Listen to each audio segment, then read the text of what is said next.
Bueno, bienvenidos, bienvenidas, bienvenides a la primera clase del curso de análisis de datos con Python.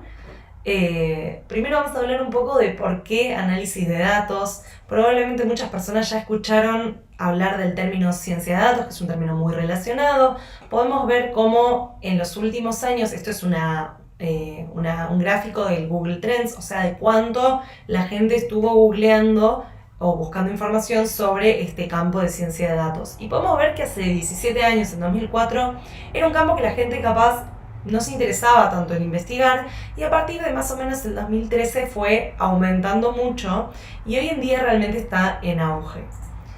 Lo mismo sucede, capaz es un poco menos claro, en análisis de datos. Hubo siempre un poco más de búsquedas, pero también observamos que aumentó en los últimos años y que está en un auge. Fuera del análisis de datos, ¿por qué Python? Bueno, Python es un lenguaje multipropósito, es decir, que no lo utilizamos solo para temas de análisis de datos o de ciencia de datos, sino también de, por ejemplo, inteligencia artificial, desarrollo web, automatizar procesos por medio de scripting. O sea, es un lenguaje que se usa para muchas cosas. Al mismo tiempo, tiene una sintaxis relativamente simple que lo que hace es que podamos entenderlo de manera fácil y aplicar algunas cosas fácilmente. Vemos que también fue aumentando su interés a lo largo del tiempo, y que Python es el que está en rojo, y al compararlo con otros lenguajes como R, Java, C++, podemos ver que incluso siempre fue aumentando, y también hoy en día es el que más arriba está respecto a estas búsquedas. Así que todo eso hace que Python sea un lenguaje muy interesante para aprender porque realmente tiene mucha utilidad. Bien. La herramienta que vamos a utilizar para aprender en este curso es Google Colab. Google Colab es un entorno gratuito que brinda Google, que es realmente muy fácil de utilizar, es fácil de compartir con otra gente. Yo puedo estar realizando un proyecto y después simplemente con pasarle una URL o un link a otra persona puede verlo en su computadora. Todo el código que está acá está hosteado en GitHub, que es el repositorio más grande del mundo de código, lo cual también es útil porque es un consenso alojar código ahí, y está buenísimo que sea de esa manera. Por otro lado, algo interesante en Colab es que podemos alternar celdas de código y de texto, lo cual es muy útil. Por ejemplo, acá tenemos una de código, y acá, si hacemos un doble clic, vemos que tenemos una de texto, cómo hay que escribirla, tiene su propia sintaxis que está toda bien detallada en la documentación, y acá vemos cómo quedaría después. Otra cosa interesante de Google Colab y que es útil saber, es cómo cargarle archivos, que se hace desde acá, y podemos hacerlo desde nuestra propia computadora, o incluso si tenemos los archivos en Google Drive de nuestro usuario, lo podemos cargar desde Google Drive, lo cual lo hace muy útil y muy cómodo realmente. Y una cosita más importante de Google Colab es que tenemos muchos comandos que hacen que el uso sea muy fácil, y también los que no están, por ejemplo acá, ya detallados, los podemos, y los que lo están también, los podemos personalizar y customizar a nuestras preferencias. Y eso lo hace realmente muy cómodo de usar. Bien, entonces, tabla de contenidos del día de hoy. El primer tema va a ser hablar un poco de análisis de datos con pandas, después ver los objetos fundamentales de pandas, que son series, data frame e índices, y después vamos a hacer una exploración de un data frame con varias partes que ahora las vamos a ir viendo, hacer otros análisis descriptivos, y hay un pequeño anexo sobre cómo aplicar algunas de las herramientas que estuvimos viendo antes. Bien, entonces, exploración. La idea es analizar datos de una fuente real. Muchas veces los datos van a venir, y la manera para mí más gráfica de explicarlos es como en un Excel. Casi todas las personas, si bien podemos no tener ninguna idea de análisis de datos, alguna vez vimos un Excel. Entonces es bueno, para empezar a pensar en un data frame, imaginarse un cuadro de doble entrada en el cual tengo datos. Por ejemplo, un ejemplo de qué podría ser un dataset podrían ser registros médicos. Entonces, lo usual es que en las columnas se pongan todas las variables que podamos tener en cuenta, y en las filas se pongan los distintos registros. Siguiendo el ejemplo de nuestro dataset médico, las columnas serían datos de cada paciente, por ejemplo, como podría ser el nombre, la edad, la presión arterial, la glucemia, etcétera, etcétera, etcétera, valores, variables de esta persona, o sea, variables que pueden ir modificándose, como por ejemplo la presión arterial de una persona, y cada fila sería un registro que corresponde a un paciente en particular. En general se mantiene esa estructura, ¿sí? En este caso vamos a utilizar un dataset de ingresos de funcionarios. Son información pública que se libera anualmente en el portal de datos abiertos del Gobierno de la Ciudad de Buenos Aires. En general, los primeros 4 pasos son bastante fijos. Lo leemos, vemos las columnas, vemos su forma, etc. Extraemos una muestra y verificamos sus registros. Son como unos pasos que están bastante detallados en general. Están bastante estandarizados, perdón, en general.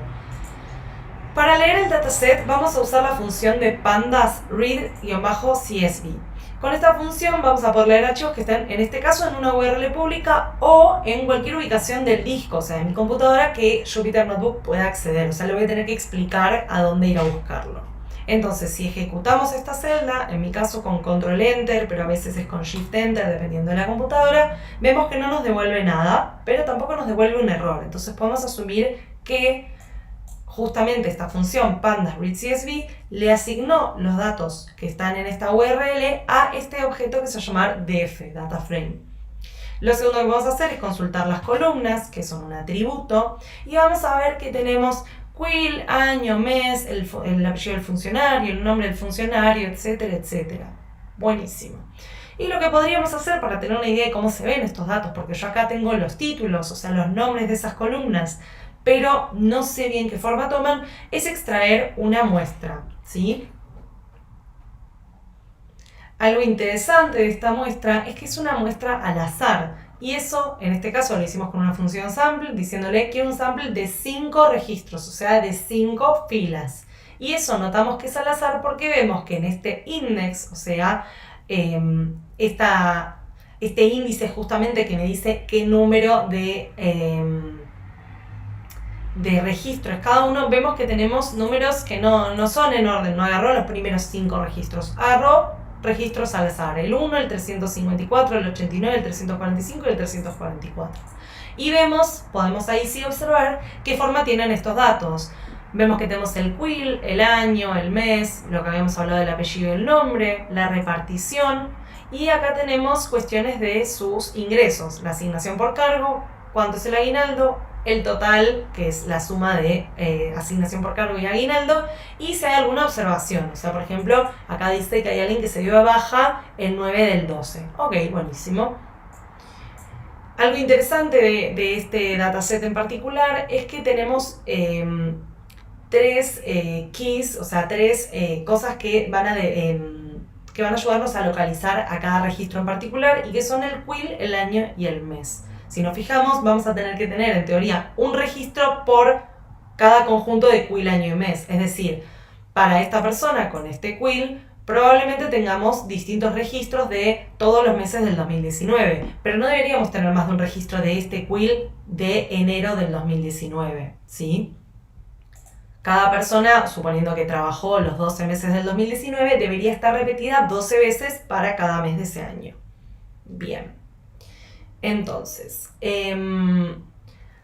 lo siguiente que podemos... una cuestión importante es la diferencia entre este columns y este sample.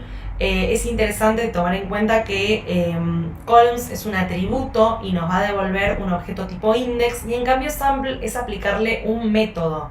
Entonces nos devuelve simplemente la extracción de estos datos que le pedimos. No es propio, o sea, no es un atributo propio del data frame, como sí lo es en este caso columns.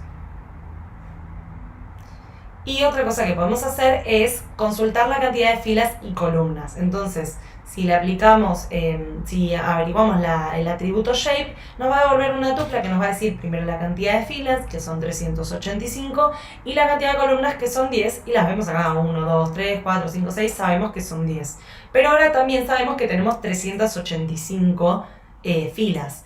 Y esto es útil porque va a haber veces que los data frames, los datasets, no sean tan fáciles de identificar si tenemos 10 o si tenemos 80 o si tenemos 350. Entonces es útil saber el tamaño de este dataset, ¿sí? Bien.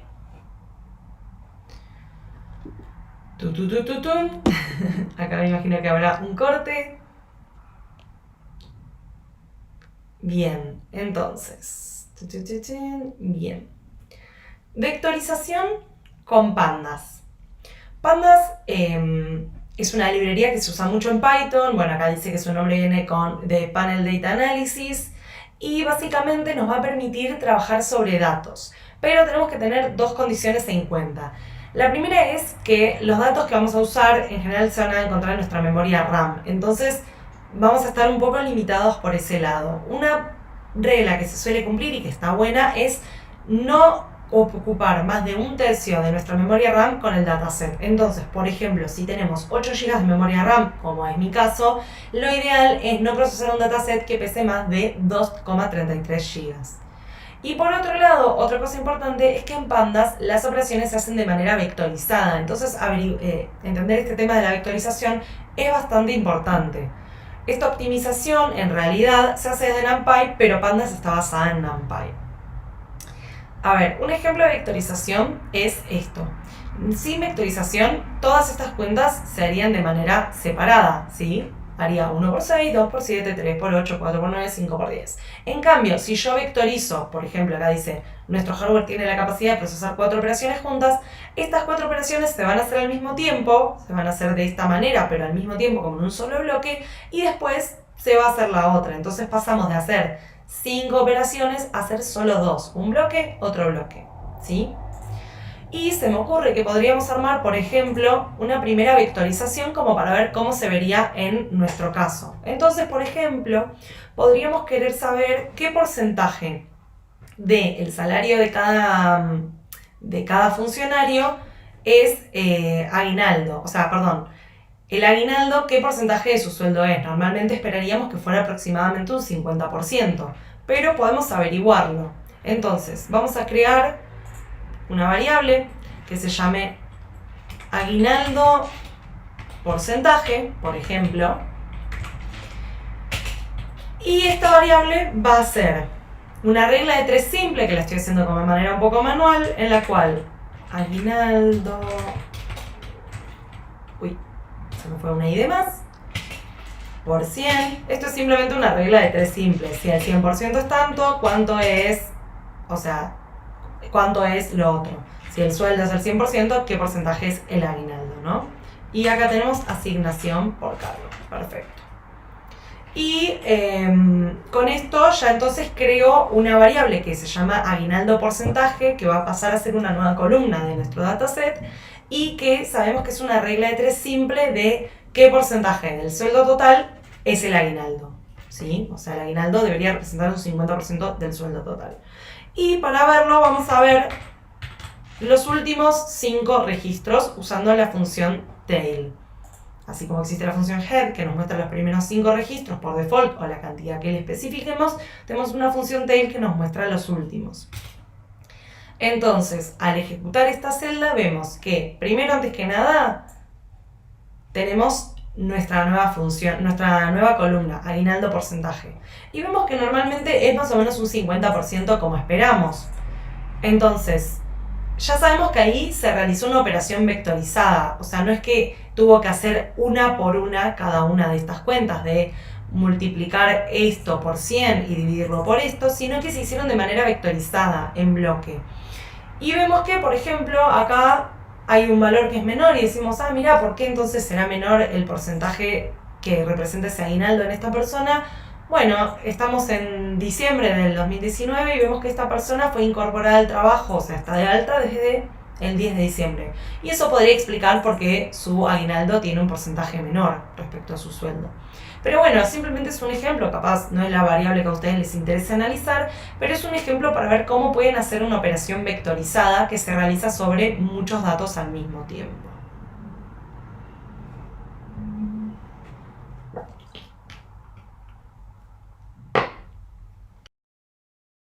Bien, los objetos fundamentales de Pandas. Primero vamos a hablar de las series. Las series son columnas de una tabla que están asociadas a un índice y a un nombre. Entonces, básicamente sería como extraer una columna de un data frame, ¿sí? Que tenemos. Por ejemplo, podríamos extraer la columna nombre del funcionario, y eso sería una serie, ¿sí? Entonces, es como una lista, pero tiene un poquito más de información. Entonces, podemos crear una serie a partir de una lista. Acá decimos, llamamos a un objeto que se va a llamar serie y armamos, le decimos a pandas, arma una serie en base a esta lista A, B y C, ¿sí? Y está perfecto, se ejecuta bien y podemos ver qué propiedades tiene esta serie. Entonces hacemos tipo de objetos que tiene. Tiene objetos de tipo object, estos A, B y C. Perfecto. Nombre, no tiene un nombre porque no le pusimos. Y tiene un índice que empieza en 0, termina en 3 y va saltando de 1 en 1. O sea, 1, 2, 3. Tiene 3 objetos. Y los valores que toma esta serie es la lista A, B y C. Bien, o sea, eso es simple. Simplemente es parecer una lista, pero con un poco más de información propia. Y los data frames, como veníamos hablando recién, son tablas con varias columnas y etcétera, pero que tienen un mismo índice y que en general hablábamos de esta organización que van a tener de tener variables en las columnas y registros en las filas. Vienen en varios formatos distintos, pueden ser JSON, CSV, etcétera, puede ser XLSX, hay un montón de formatos, pero también se pueden crear simplemente con diccionarios o crearlas manualmente, ¿sí? Entonces, volvemos a ejecutar esta celda y vemos que nuevamente tenemos cargado en el objeto df nuestros datos del dataset público de los funcionarios.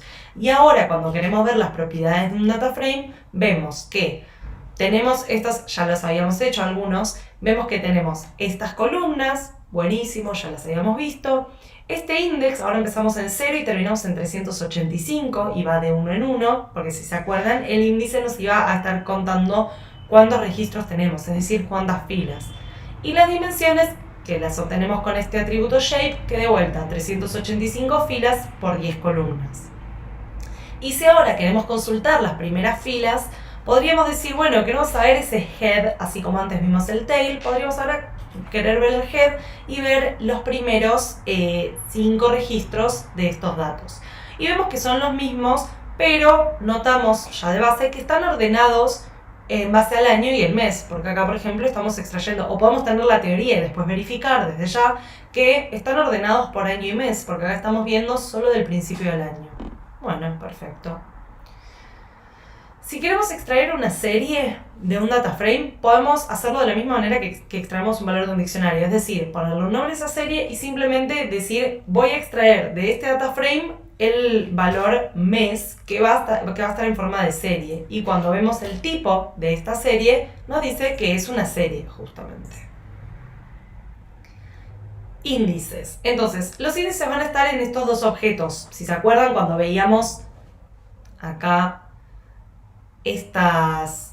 este atributo index, lo tenemos para los data frames y lo tenemos también para las series. Y en ambos casos nos decía dónde empezábamos, cada cuánto íbamos haciendo los saltos y dónde terminábamos. Entonces, de vuelta podemos verificarlo para el data frame y después podemos armar un objeto índice que le decimos a pandas, arma este objeto index con esta lista de números, ¿sí? Y lo armó.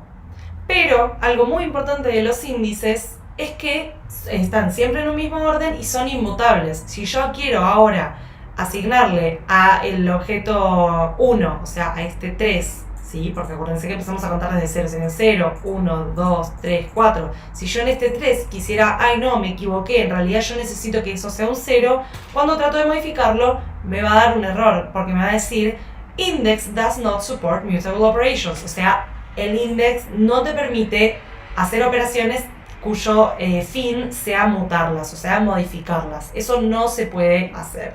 Así que es muy importante tener en cuenta que si vamos a escribir un objeto index por algún motivo, tenemos que tratar de hacerlo bien en el primer intento. Bien. Ahora un ejercicio. Entonces, tenemos un dataset público que está en una URL pública y nos preguntan de qué se trata, cuántas filas tiene, cuántas columnas y que podemos almacenarlo, nos aclaran, en la variable df Titanic. Entonces, lo primero que deberíamos hacer es Lo primero que deberíamos hacer es justamente armar este objeto de F-Titanic y cargarle estos datos. Entonces diríamos df-titanic pandas read CSV de, ahí está, de este objeto en particular, ¿sí? Y lo que podemos ver ahora es cuántas filas tiene y cuántas columnas. Yo personalmente lo primero que hago siempre es hacer un head como para ver un poco cómo son esos datos, qué columnas tengo, qué filas tengo antes de proceder a cualquier otra cosa. Y algo que nos va a pasar es que, fíjense que lo importamos como CSV, pero no nos está identificando muy bien qué es cada columna. Tenemos una sola columna, que de hecho ahora esto lo podemos verificar. Tenemos una sola columna y vemos que lo que debería ser cada columna está separada entre sí por este separador y no lo entendió bien. De hecho, si tratamos de ver cuál es la forma, nos dice que tenemos 385 filas, perdón, me equivoqué con este, ahí está. Nos dice que tenemos 891 filas, pero una sola columna, y nos damos cuenta de que hay algo ahí que no está bien. Entonces podemos agregarle acá un argumento sep, en el cual básicamente le decimos cuál es el separador que queremos que utilice, ¿sí? Y ahora vemos que sí están los datos como queremos que estén. Tenemos todas las variables separadas entre sí, tenemos todos los datos ordenados como deben estar, y cuando hacemos un shape vemos que ahora sí tenemos las 891 filas por las 12 variables. Entonces, ¿cuántas filas tiene y cuántas columnas? Ya fue algo que contestamos.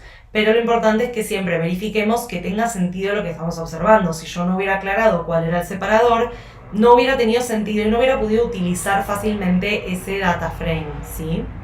Bien.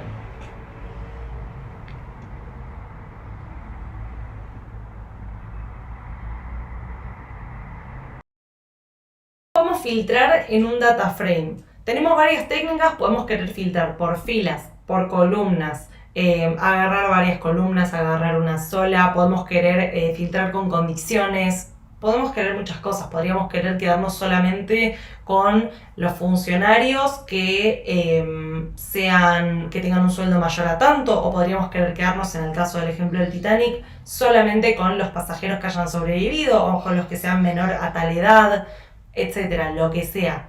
O podemos querer quedarnos con las primeras 10 filas para ver algo, lo que sea. Y tenemos dos métodos, iloc y loc. Entonces, iloc está basado en la posición y en el índice. Loc solamente se basa en el nombre. Entonces, por ejemplo, vamos a sacar algunos ejemplos en los cuales, no sé, agarramos columnas y decimos, quiero que estas columnas sean las columnas nombre y edad. En cambio, en iloc siempre lo hacemos por medio de índices, ¿sí? Bien. Entonces acá nos pone un ejemplo que ahora le vamos a ver, en el cual vamos a suponer que queremos quedarnos solamente con los funcionarios que pertenecen al Ministerio de Cultura. Entonces, para hacer esto hacemos una condición booleana. Acá tienen un cuadro de cómo es cada operador para evaluar condiciones sobre series, y tenemos que pueden ser mayor o igual, mayor o igual, menor o igual, igual, distinto, mayor o menor. Y acá tenemos un ejemplo. Veamos qué pasa cuando le aplicamos a una serie una condición que devuelve un booleano. Entonces queremos ver si cuando la variable año es distinta de 2019 en nuestro data frame de funcionarios. Ya sabemos, porque leímos la documentación de ese data frame, ya sabemos de ese dataset, ya sabemos que está específicamente realizado para el 2019, entonces siempre debería darnos false. Bien, entonces vemos acá que por lo que vemos, no estamos viendo los datos completos, pero siempre da false. Ok, perfecto. Y esto mismo podría asignárselo a una variable. Entonces acá tendría una variable que se llama máscara booleana, la cual, si me quiero fijar de qué tipo es, veo que es una serie. Si se acuerdan, las series las podemos hacer extrayendo una columna. Y esto es lo que acaba de suceder. Extrajimos una columna a la cual le aplicamos una máscara booleana de si el año es 2019 o no. Cuando queremos ver su forma, vemos que tiene los 385 registros de los que veníamos hablando y no tiene columnas, porque en realidad es una sola serie. Y cuando corremos esta celda, cuando ejecutamos esta celda para ver el tipo, vemos que es de tipo booleano. Bien. Ahora entonces queremos ver, ahora sí, qué registros corresponden al Ministerio de Cultura. Y podemos armar otro data frame que se llame df-min-cul, en el cual le aplicamos un lock que lo que dice es, de la columna repartición de nuestro data frame original, quedémonos solo con las que son igual a Ministerio de Cultura. O sea, me quedo solamente con esas filas, con todas las filas, para las cuales repartición es igual a Ministerio de Cultura. Ok. Y cuando queremos ver el shape, o sea, la forma para ver cuántos casos nos quedaron, nos fijamos que nos quedaron 12 casos. ¿Sí? Bien. Entonces, ejercicios. Podríamos interesarnos ahora también, por ejemplo, en traer todos los sueldos de la segunda mitad del año, ¿sí? Así como podría ser cualquier otra cosa. Podría ser traer, no sé, los sueldos que son mayor a cierto valor. Pero en este caso nos interesa traer los sueldos de la segunda mitad del año. Entonces podríamos llamarlo, por ejemplo, df segunda mitad. Y a ese df segunda mitad asignarle que mes sea mayor o igual a 7, ¿sí? Entonces acá estamos diciendo de df quédate con los registros en los cuales la variable mes sea mayor o igual a 7. Que por cierto es lo mismo que, lo voy a comentar en este caso, es lo mismo que escribirlo de esta otra manera, porque sabemos que solo tenemos números enteros en este caso. Entonces sería lo mismo que decirle quédate solamente con los que son mayores a 6, ¿sí? Y ahora podríamos ver df segunda mitad. Podríamos ver qué forma toma, ¿sí? Y vemos que tenemos 197. Bien, perfecto, con nuestras 10 columnas de siempre. Así que está perfecto. Ahora, otro ejercicio, y la idea en este caso es volver al data frame del Titanic, ¿sí? Entonces, las preguntas que nos hacemos en este caso son, ¿cuántos pasajeros sobrevivieron y cuántos no, por mi lado? ¿Y cuántos pagaron una tarifa menor a 25? Esto hay muchas maneras de resolverlo, al igual que acá teníamos dos opciones y en realidad tenemos muchísimas más porque hay muchos métodos para extraer esos datos, ¿no? Pero bueno, acá una posibilidad sería decir df Titanic y nos quedamos solamente con los que sobrevivieron, ¿sí? Sobrevivieron, ahí está, y nos quedamos con df Titanic, los que la variable survived, creo que se llama, survived, sea igual a 1, porque sabemos, si analizamos previamente nuestros datos un poco y miramos qué teníamos, sabemos que la variable survived es la que nos dice si sobrevivieron o no, siendo 0 que no sobrevivieron y 1 que sí, ¿sí? Bien. Entonces, acá lo que hacemos es armar un nuevo data frame con los que sobrevivieron, seleccionando los que tienen esa variable survive igual a 1, esa columna survive. Y podríamos armar otro diciendo los que no sobrevivieron, en cuyo caso tendríamos que decir los que son igual a 0, ¿sí? Y ahora podríamos ver el shape de cada uno de estos, ¿sí? Entonces podríamos hacer print así, punto shape, ¿sí? Y lo mismo para los que no sobrevivieron. Bien. Entonces vemos que los que sobrevivieron son 342 y los que no sobrevivieron fueron 549. O sea, son una mayoría. Hay muchas otras maneras de extraer esta información, pero esta es una manera que es clara en cuanto a sintaxis, a mi parecer. Y después queremos saber cuántos pagaron una tarifa menor a 25. Entonces volvamos un poquito a nuestros datos, a ver cómo se llama esa variable, cómo se llama esa columna y cómo la podemos utilizar. Y vemos que tenemos, bueno, un ID del pasajero, si sobrevivió o no, en qué clase está, el nombre, el sexo, edad y otros datos. Y acá tenemos esta, que es la que nos interesa, que es el fare, o sea, qué tarifa pagaron. Entonces, podríamos decir... y quiero dar otra opción más para esto, que podríamos decir, ¿por qué no?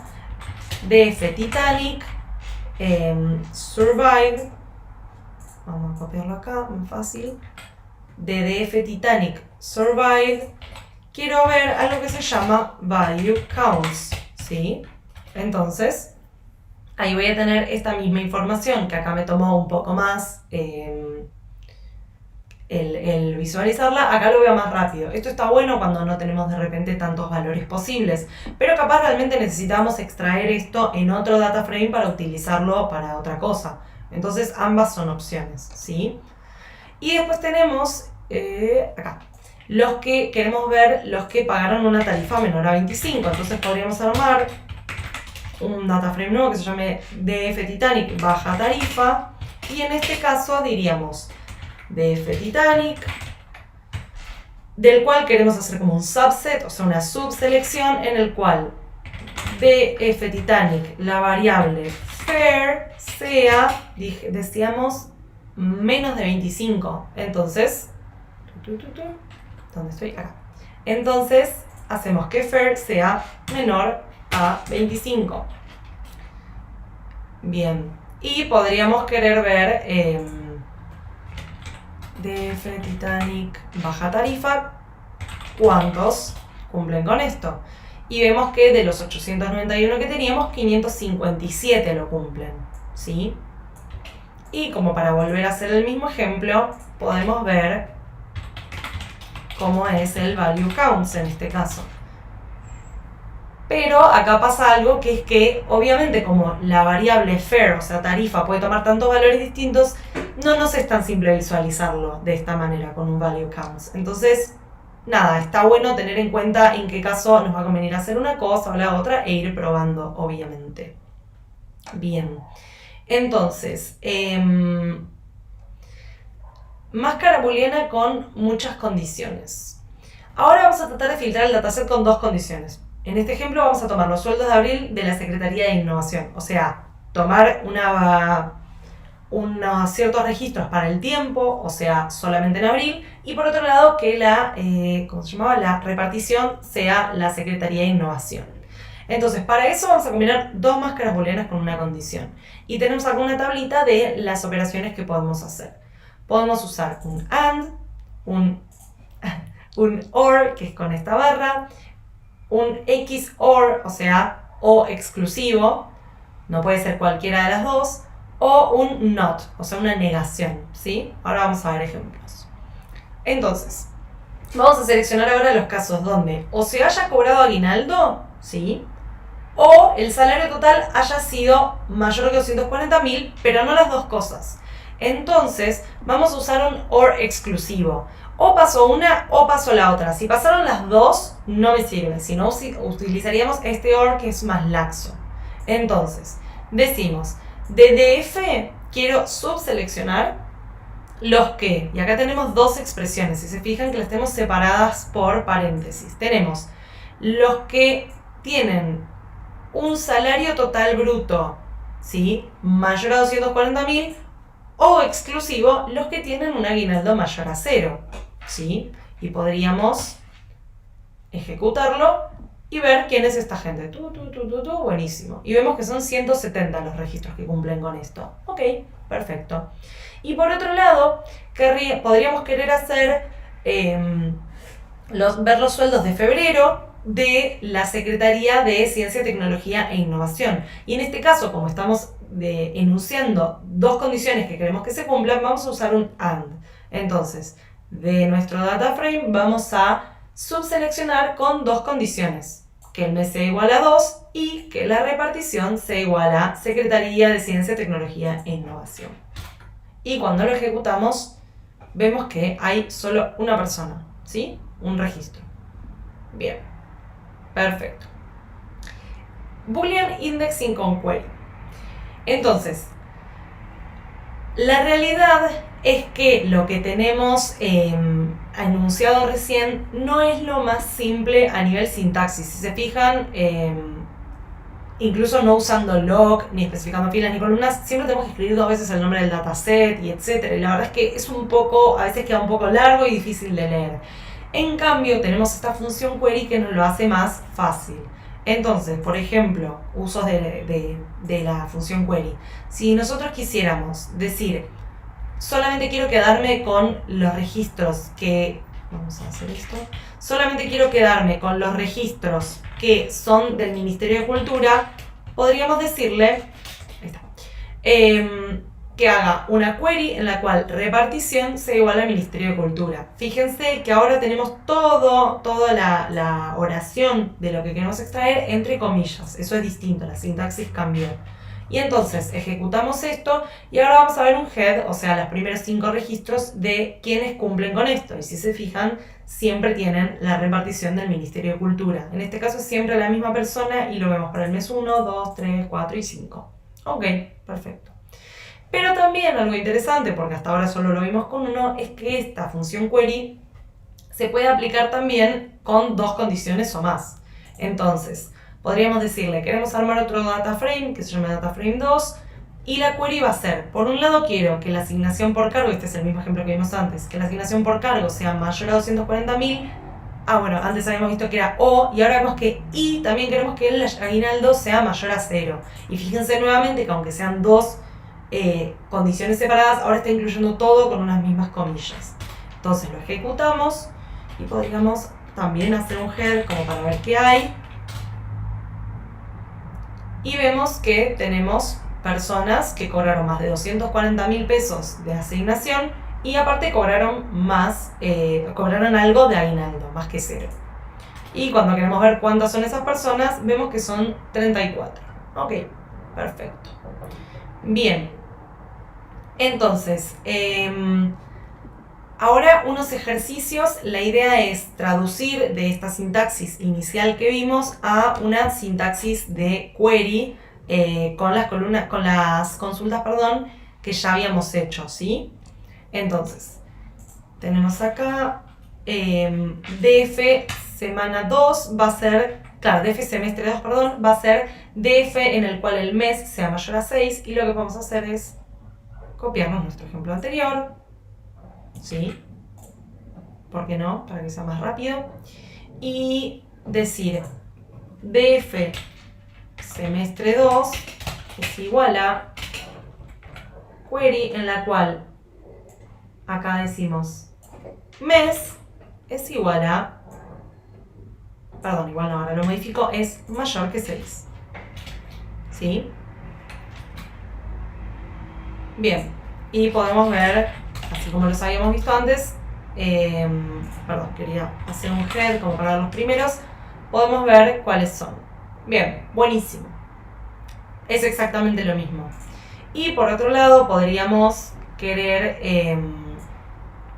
saber cuáles son los que tienen los del mes de febrero, que de febrero SECR, le podemos poner que es el nombre de esa secretaría. Y entonces diríamos que hacemos una query en la cual repartición sea, perdón, quise hacer acá, primero mes sea igual a 2, ¿sí? Igual a 2, y repartición sea igual a, y acá usen las otras comillas, ¿sí? Sea igual a Secretaría de Ciencia, Tecnología e Innovación, ¿sí? Y podemos también ver cómo es un head para ver quiénes están. Para ver quiénes están, ahora sí. Y nuevamente vemos que solamente tenemos una persona en febrero para esta Secretaría de Ciencia, Tecnología e Innovación, ¿sí? O sea, escribir esto es lo mismo que escribir esto, y escribir esto es lo mismo que escribir esto. Es más una cuestión sintáctica, y esto es un poco más claro, usando la función query, ¿sí? Bien. Fancy indexing. Ahora vamos a quedarnos con un subconjunto de columnas del data frame, ¿sí? Entonces vamos a usar la función loc para quedarnos con las columnas año y mes nada más. Y sabemos que vamos a tener entonces 2 columnas por nuestras 385 filas. Y existe una forma menos explícita de hacer esta misma operación, que ya la estuvimos haciendo en ejemplos anteriores, que es que si le pasamos una lista al indexing, Pandas asume que es log, ¿sí? Y que el filtro es sobre columnas y no sobre filas. Entonces lo ejecutamos y cuando vemos que pasa lo mismo. O sea, la diferencia acá es que volví a pasar una lista adentro, ¿sí? En vez de decirle log y hacerlo sobre las columnas, etc. Entonces está bueno que tengamos en cuenta que esto se hace por default de esta manera, ¿sí? Fíjense lo que pasa ahora si tratamos de acceder a filas utilizando una lista de nombres, en este caso 0 y 1. Y nos va a decir que no tenemos esos tipos porque justamente no los va a encontrar entre las columnas, ¿sí? Esos nombres de columnas no existen, si se acuerdan nuestros nombres de columnas eran edad, año, mes, etc. Y la forma correcta de efectivamente hacer esto sería decirle quiero las columnas 3 a 8, hay que aclarar que lo estamos haciendo con log y que estamos seleccionando, quiero las filas 3 a 8, hay que aclarar que lo estamos haciendo con log y que voy a querer que seleccione justamente todas las columnas, ¿sí? Entonces, ahora sí, vemos que tenemos las filas 3 y 8. 3 y 8 que se hacía antes, perdón, no 3 a 8. Bien, buenísimo. Entonces ahí ya vimos varios tipos de indexing, ya vimos cómo extraer datos de nuestro data frame, con algunas condiciones incluso. Genial. Y ahora lo que podemos hacer, yo voy a hacer una pequeña pausa para tomar agua, es hacer unos ejercicios con el ejemplo del Titanic. Bien, entonces, una de las preguntas que nos podríamos hacer es ¿cuántos hombres y cuántas mujeres sobrevivieron? ¿Sí? Y para eso podríamos decir df Titanic, punto. Y nos va a convenir, como ya vimos antes, hacerlo con una query. Aunque también lo podrían hacer sin una query y estaría bien, ¿sí? Y queremos decir, se llamaba sex, la variable, queremos decir que, ahí está, que sex sea igual a female, creo que está con minúscula, ahora lo verificamos. Y, perdón, esto no va acá, ahí está, que sex es igual a female y que survived, ¿sí?, sea igual a 1. Y ahora sí, cerramos nuestras comillas, ¿está bien? Lo probamos, si da error puede ser que female esté con mayúscula, no, ok, perfecto, dio bien. Y acá tenemos toda una subselección de 233 filas que son las que sabemos que son las que eran mujeres y sobrevivieron, ¿sí? Y ahora podemos repetir lo mismo para los hombres, ¿sí? Y vemos que hay 109 hombres que sobrevivieron. Perfecto. Otra cosa que podríamos querer hacer es ver cuántos menores de 18 años había y cuántos sobrevivieron. Entonces, df Titanic, query, primero veamos solamente cuántos menores de 18 había, ¿sí? Para eso decimos una query en la cual age sea menor a 18, ¿sí? Y vemos que tenemos 113 filas, o sea, había 113 personas menores de 18 años. Y acá mismo le podemos agregar y que hayan sobrevivido, ¿sí? Survive igual a 1. Y vemos que ahora este número disminuyó y tenemos 61 nada más. O sea, teníamos 109 personas menores de 18 años, de las cuales 61 sobrevivieron. Bien, todo esto de vuelta probando queries, probando de agregar varias condiciones en una misma query para ver rápidamente estos datos. Y ahora la idea es seleccionar únicamente las columnas sex y survive y almacenarlas en un nuevo data frame que se llame df Titanic subset. Entonces primero escribamos nuestro df Titanic subset,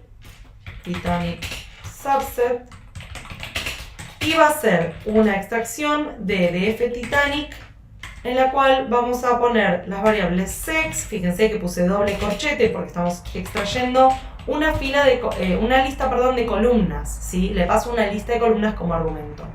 Entonces, la creo, perfecto, no dio error nada, y ahora cuando vemos el head, vemos que efectivamente nos quedamos simplemente con los datos de cuáles eran hombres, cuáles eran mujeres, cuáles sobrevivieron y cuáles no, ¿sí? Perfecto. Bien, funciones de agregación. Entonces, vamos a aplicar funciones a nivel de cada columna. Algunas funciones que tenemos ya predefinidas son la media, el desvío estándar, hacer la suma de todos los valores, valores máximos, valores mínimos, desvío estándar, media, mediana y moda, las tres, etc. Tenemos muchas, ¿sí? Acá tenemos una lista de algunas, la cuenta de cuántos registros hay en esa variable, en esa columna, etc. Podríamos querer saber cuál es el valor máximo del mes en nuestro data frame, y lógicamente es el mes 12 porque hablamos de que eran datos de todo 2019 desde enero hasta diciembre. Bien. Podemos querer saber cuál es el sueldo promedio para estos funcionarios, y en ese caso lo que haríamos es, fíjense cuál es la sintaxis en todos los casos, subseleccionar primero esa variable que estamos queriendo analizar y después aplicarle una de estas funciones. En este caso, si queremos saber el promedio o la media de este salario, ejecutamos esta celda y vemos que el promedio son 234.234. Bien. Si queremos saber el desvío estándar de esta medida, de esta columna, son 35.043 pesos. Perfecto. Bien. Podríamos estar haciendo un análisis de cómo se comportan estos salarios y nos podría interesar. Y después, lo otro que nos podría interesar es saber del total de salario bruto, saber toda la sumatoria, capaz porque estamos calculando cuál fue el presupuesto destinado a estos salarios o lo que sea, ¿no? Y queremos saber la suma y nos da este número enorme que son 97.988.834.000. Bien. Por otro lado, algo interesante es que ahora que ya sabemos cómo hacer estas nuevas funciones de agregación, podemos combinarlas con lo que estábamos viendo antes. Entonces podríamos saber, por ejemplo, cuál fue, como decíamos recién, el gasto para asignaciones de funcionarios de esta Secretaría de Medios en 2019 y para la de Justicia y Seguridad. Entonces, lo que haríamos es hacer este subset, esta extracción del data frame en el cual la repartición es Secretaría de Medios, y después, fíjense la sintaxis de esto, otros corchetes, decimos que vamos a querer la sumatoria de todos los valores del total del salario bruto, cuando la repartición es Secretaría de Medios, ¿sí? Bien.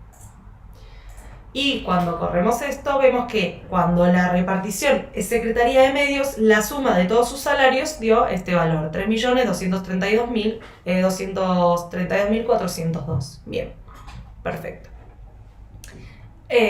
También podríamos querer saber lo mismo para otra secretaría, la de Justicia y Seguridad. Y fíjense que es lo mismo, primero le aclaramos cuál es la repartición y después le vamos a aclarar de qué otra columna queremos que haga la sumatoria, ¿sí?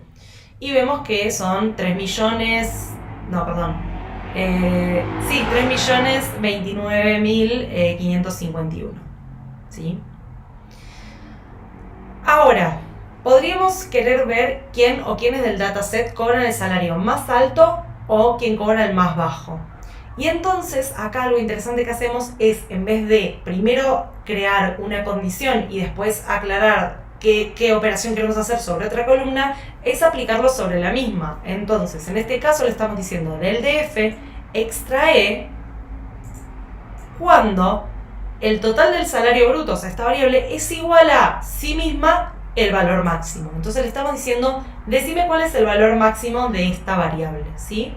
Y nos devuelve a esta persona que tiene el salario bruto más alto de todos estos datos. Y lo mismo podemos hacer queriendo saber el mínimo.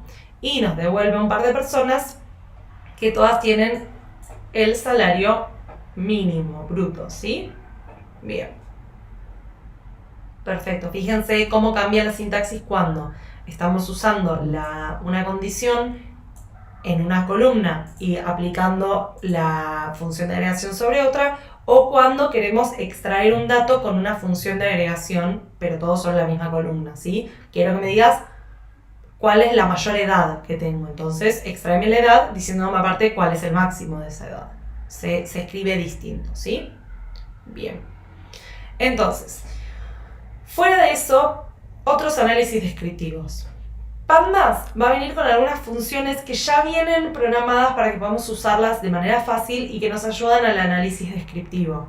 Para variables numéricas tenemos una función que se llama describe, que es muy útil, que básicamente lo que hace es darnos ciertos datos, como por ejemplo el count, o sea, cuántos registros hay, que son 385, porque seguimos trabajando con nuestros datos de los funcionarios. El promedio, podemos basarnos en, bueno, justamente la variable año es un poco estable, pero por ejemplo, ven que el promedio para el año es 2019, porque siempre estuvimos en 2019, ¿sí? Y después tenemos el desvío estándar, y de acá en adelante tenemos el mínimo, hasta dónde se encuentra el 25%, hasta dónde se encuentra el 50%, hasta dónde se encuentra el 75% y el máximo, ¿sí? Estos son cuartil 1 y cuartil 3, es lo mismo decirlo de esas maneras. Así que tenemos todos esos valores, ¿sí? Podría interesarnos cuál es el promedio del aguinaldo y diríamos, mira, es de 20.282 pesos. Ok, perfecto. O podríamos decir, che, pero ¿cuánto en este aguinaldo, cuánto desvío estándar hay? Bueno, hay ¿sí? Lo que sea. Bien. Y por otro lado, para las variables categóricas podemos usar el value counts que ya habíamos usado antes, que nos va a decir, por ejemplo, en este caso para la repartición, cuántos tenemos, ¿sí? Cuántos registros tenemos para cada uno de los valores posibles. Fíjense que esto es un poco largo, o sea, capaz no es la mejor manera de visualizarlo, pero un value counts es una manera muy rápida y muy simple de verificar qué valores tenemos y cuántos registros hay para cada valor, ¿sí? Bien, buenísimo. Entonces, unos ejercicios más. Volviendo al ejemplo del Titanic, ¿sí? ¿Cuál era la edad? Primero volvamos a ver un head como para tener frescas las variables, ¿sí? Cómo son los nombres de cada columna y cómo son más o menos qué valores toman. Y ahora vamos a contestar estas 4 preguntas. Vamos a ir copiándolas. ¿Cuál era la edad promedio de los pasajeros de cada clase, ¿sí? Entonces tenemos, ¿cuál era la edad promedio de los pasajeros de cada clase? Lo que podríamos hacer acá es una función que se llama, usar la función que se llama group by, y podríamos decir, de DF Titanic, ¿sí? Agrupalos, ¿sí? Por clase, por clase, ¿sí? Que se llama, ya les digo, que se llama P-Class, ¿sí? Y una vez que me los agrupó por clase, o sea, va a tomar por un lado los de la clase 1, por otro lado los de la clase 2, por otro lado los de la clase 3, ¿se entiende? Para eso, haceme un promedio de la edad, ¿sí? Fíjense que nuevamente esta sintaxis de ahora escribirlo con corchetes y aplicarle a la función es la misma que vimos antes. Entonces, los agrupó, si se fijan, por clase, 1, 2 y 3, y para cada clase me dio el promedio de la edad. Entonces diríamos, mira, pareciera ser que en la clase 1 está la gente de mayor edad, lo cual puede ser, tiene un sentido, que capaz sea gente con mayor poder adquisitivo y bueno, accedan a esa clase, ¿sí? Perfecto. Después, la pregunta 2 dice, ¿cuál fue la tarifa que pagaron en promedio los hombres y las mujeres? ¿Sí? Y vamos a hacer algo similar. Vamos a hacer un group by justamente por género, o sea, en este caso dice por sexo, ¿sí? Para agrupar en hombres y mujeres. Y después vamos a ver cuál fue la tarifa, ¿sí? Fair, que pagaron en promedio.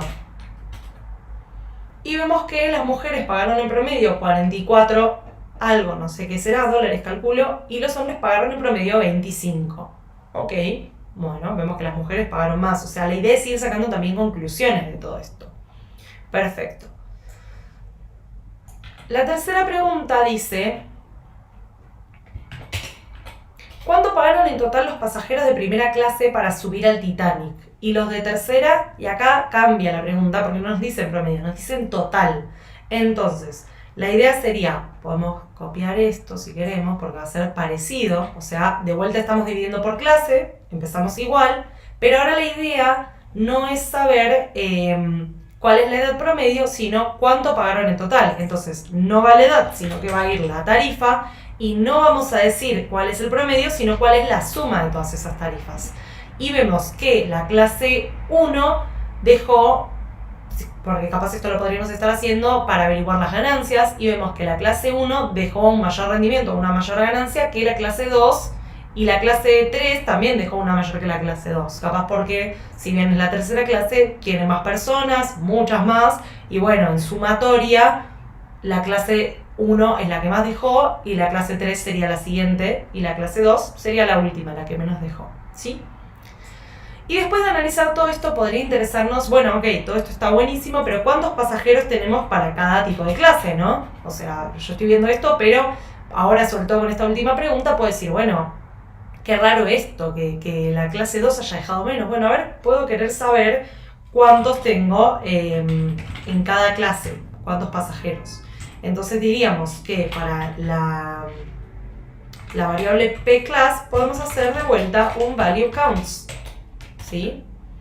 Y vemos que efectivamente algo que sucede es que la clase 3, si bien es la que paga una tarifa menor, es la que por lejos tiene una mayor cantidad de pasajeros. Entonces eso explica esta diferencia de valores que vimos. Después la clase 1 tiene 216 pasajeros y la clase 2 tiene solamente 184. Nada, nos ayuda a buscar explicaciones y a ir viendo también cómo se distribuyen estas variables. Perfecto. Bien. ¿Cómo ordenar por columnas y limitar la cantidad de resultados? ¿Sí? Entonces, así como antes veíamos cómo encontrar los máximos y los mínimos con las funciones max y min, acá lo que podemos hacer es hacerlo con sort values, ¿sí? Primero vamos a ver cómo es la documentación, ¿sí? Si le ponemos un signo de pregunta al final, se nos abre acá la ayuda y vemos que tiene un montón de argumentos que puede tomar dentro de esa función, ¿sí? Sortearlos by tal cosa, si hacerlos en las filas o en las columnas, si hacerlo ascendente o descendente, si aplicar esta modificación, aplicarla en el data frame original, etcétera, etcétera, etcétera, ¿sí? Así que está bueno siempre tratar de leer las documentaciones como para ir viendo qué distintos argumentos pueden tomar. Entonces, algo que podemos hacer en vez de calcular el máximo con el método max es calcularlo con sort values. Entonces diríamos que, por ejemplo, podemos hacer el sort values del salario total, no hacerlo ascendente, o sea, hacerlo descendente, ¿sí? Del más grande al más chico, y decir que nos devuelva el head de 1, o sea, el primero. Y si le estamos diciendo, ordenámelos en función, ordename el data frame de F en función al salario total bruto, ¿sí? Ordenámelo de manera descendente y devolverme el primero, es lo mismo que decir dame el máximo, ¿sí? Perfecto, y vemos que nuevamente tenemos acá a la persona que más cobraba en bruto. Y por otro lado, si queremos calcular el mínimo, podemos hacer este mismo sort values. No tenemos que aclararle esto porque por default va a venir de forma ascendente, ¿sí? Y decir que queremos el primero, o sea, nos va a devolver el de menor valor. O sea, hicimos lo mismo, pero como al revés, en vez de hacerlo en forma ascendente, en forma descendente. Y tenemos la persona que menor salario total tiene. Esto es otra opción. Depende de lo que queramos hacer, ¿sí? Bien. Y por último, un anexo, volviendo al tema de la vectorización. Entonces, ¿por qué es tan importante trabajar con pandas y no sentarme yo a escribir una función en Python y que procese los datos dentro de un for loop? Primero, por comodidad, obviamente, porque no es necesario escribir tanto.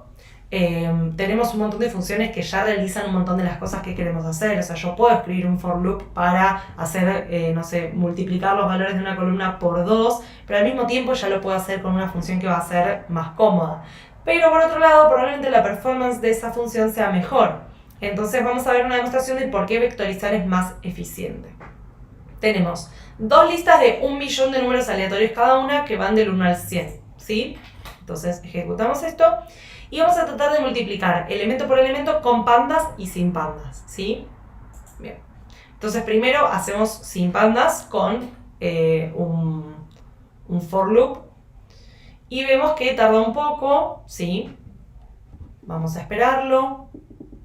Y vemos que hizo 10 loops y que tardó 139 milisegundos por loop. ¿Ok? Ok, perfecto. Y ahora vamos a probar a hacer, en base a estas dos listas, vamos a hacer dos series, ¿sí? Y vamos a tratarlas directamente como se puede tratar una serie, o sea, armar un resultado que sea la serie 1 por la serie 2, que es lo mismo que acá decir X por Y. Bien. Y cuando lo corremos, vemos que tarda 2,69 milisegundos por loop, o sea, mucho más rápido. Para quienes no conozcan, este TimeIT es una función mágica o magic function y básicamente lo que nos hace es decirnos cuánto tarda un proceso. Tenemos tanto TimeIt o time y básicamente las dos tienen pros y contras, pero la primera es más precisa, ¿sí? Más precisa.